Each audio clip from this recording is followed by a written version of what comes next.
point-slope formula to write the equation of a line.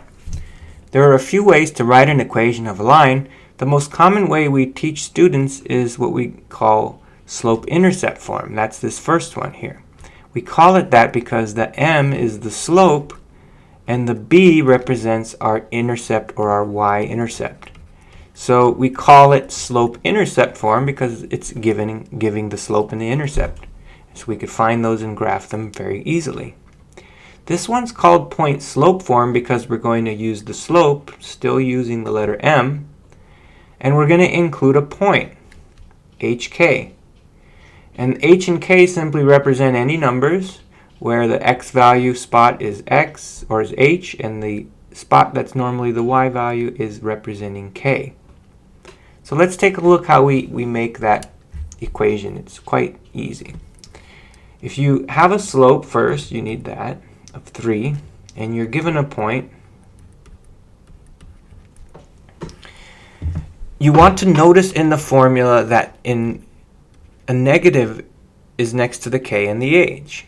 Well, in math formulas, another way to look at negatives is to think of putting the opposite sign that you start with.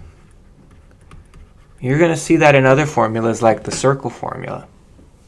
So I'm going to set this equation up. I'm going to copy the y down, just like y equals mx plus b. But next to it, I'm going to put the letter we would call k, the number in the y value spot. But I need to change the sign because our formula has a minus. It means change the sign you start with. So we're going to put plus 3 instead of minus. Then I'm going to put the slope, which is here, 3. And I'm going to put an x, and I want to put what's in the x spot next to it, 5. But I need to change the sign. And that's it. That's the point-slope formula. So let's try again. If you have the slope and a point, let's say negative 3/4 is our slope, and we're given the point negative 110. We're always going to copy the y, and we're going to copy that x, but we're going to fill in the slope. The slope is negative 3/4.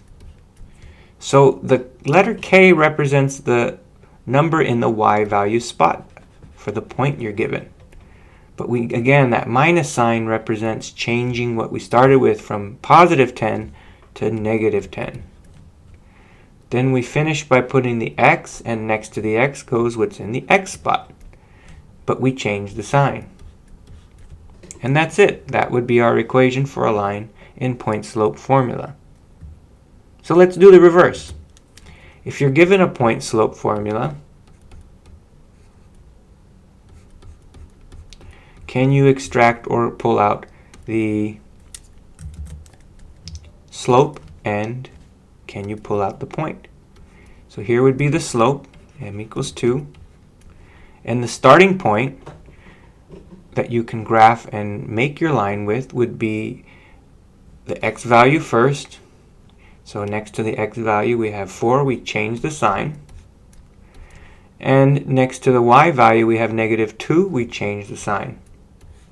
So we could graph this point and then use our slope, go up 2 over 1, and we'd have our line. Let's try one more. What happens if there's no number next to it? That's a good question. So in this case, our slope is negative 2 over 3. And our x value, remember every coordinate or point is an xy value. Next to the x gives us our x value of 5, but we have to change the sign. Next to the y value is nothing, so we would actually put a 0 to represent nothing. And we can actually take this and graph it. 1, 2, 3, 4, 5. Negative 5, 0 would be our starting point. Then to graph the next point, we're going to use our slope. And if you've seen our videos on slope, or you know about slope, that means we're going to go down 2 spots, negative 2, 1, 2, and we're going to go to the right 3 spots. 1, 2, 3, and here's our next point.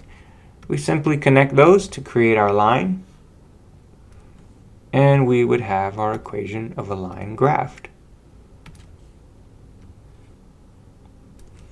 So it's just another way. It can be very convenient in some cases, especially to create a quick equation, and that is the way we would do the point-slope formula. It's named that because they have the point we can get from what's next to the x and y, and we have the slope, point-slope formula.